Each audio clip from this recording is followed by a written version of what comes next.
Ассаламу алейкум. Құрметті ма? Алейкум ассалам. Ұстаз әлі келмеді ма? Жоқ, әлі келмеді, қазір кеп қалған шығар. Я, кел, айта бер. Менде бір сұрақ бар еді. Мен биылдан бастап ораза бастағам о. Бірақ намаз оқуды білмеймін. Ниет қабыл болсын. Оразаны ұстай берген дұрыс па әлде намаз оқып үйренген дұрыс па? Я дұрыс, оқи беруге болады. Ұстай беруге бола ма ораза? Кім айтты саған болады? Талай адам көріп жүр. Бола ма, болмай ма? Негізі ұстаз қашан келеді? Кеп қалу керек, күте тұр.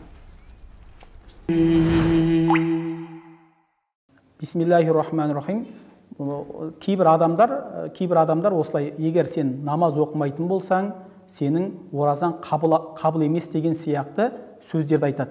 Негізі бұл өте қате түсінік, бұған ешқандай сүйенетін олардың ешқандай дәлелі де жоқ. Себебі барлық құлшылықтардың қабыл болу үшін иман, ықылас, балиғат жасына жету, ақыл-есі дұрыс болу шарт қылынады.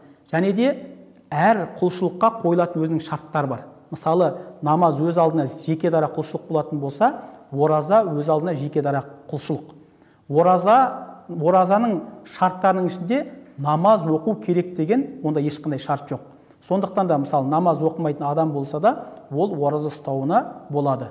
Оның оразасы иншалла қабыл болады.